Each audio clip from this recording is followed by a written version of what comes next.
Target sumisid at maganap sa iba pang bahagi ng Taal Lake ang mga diver ng Philippine Coast Guard matapos walang mahanap na suspicious objects kahapon.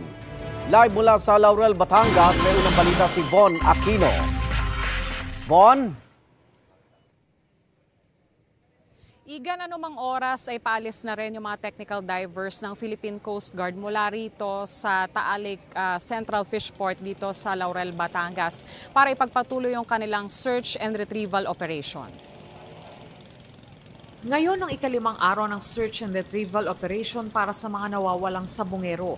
Kahapon, walang nakitang suspicious objects ang mga divers kaya't ayon sa PCG, mag-a-adjust sila ngayon.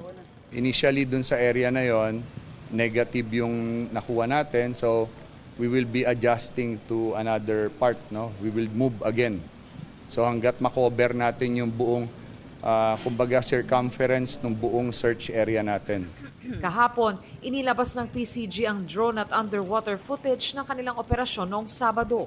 Sa video, makikita kung gaano kalabo ang tubig ng lawa na sinisid ng mga diver. May makikita rin mga sako na bahagyang natabunan ng mga burak. You could see, no, merong mga talagang sacks doon sa bottom, considering that this is really an area na perpetuated ng ganong mga sako na probably from feeds, no?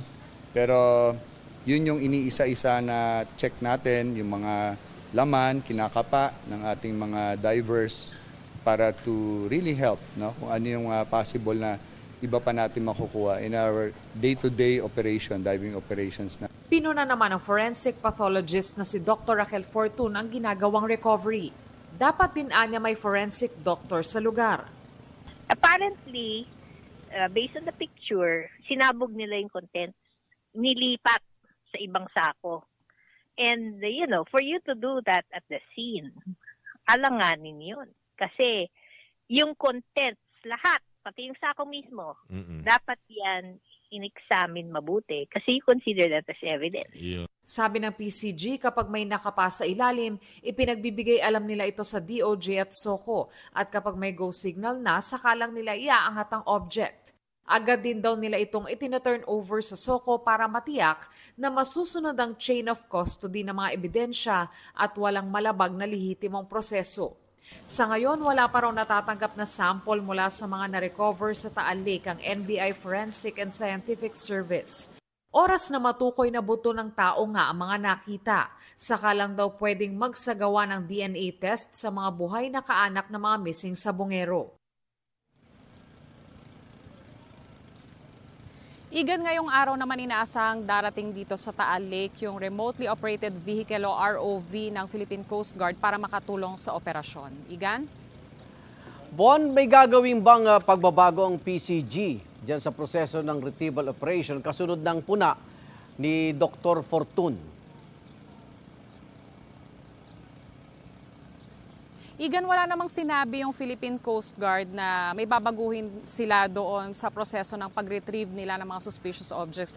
Kung ang tinutukoy daw ni Dr. Fortun ay yung unang sako na nakuha nung unang araw, hindi raw sila yung nag-retrieve nito at nakuha ito sa shoreline. Ang kanilang operasyon o yung mga suspicious object na nakuha nila ay yung nasa ilalim ng lawa. In-explain nila na kapag may nakapa yung mga divers natin na suspicious object, ipinapaalam nila ito doon sa DOJ at SOCO at binabalot ito ng fine net mesh. At kapag may go signal na ng SOCO at DOJ, tsaka nila ito iniaakyat at present din doon ng SOCO at agad nila itong itina-turn over sa SOCO. Igan? At kung sakaling wala pa rin mahanap na kahina-hinala, no, sa ilalim ng Taal Lake ngayong araw, ano bang plano? Itigil na ito o lilipas sila ng ibang lokasyon? Iga, nag-a-adjust lang sila para makover pa nila yung ibang bahagi ng search site. Igan? Maraming salamat, Bon Aquino. Igan, mauna ka sa mga balita, mag-subscribe na sa GMA Integrated News sa YouTube para sa iba't ibang ulat sa ating bansa.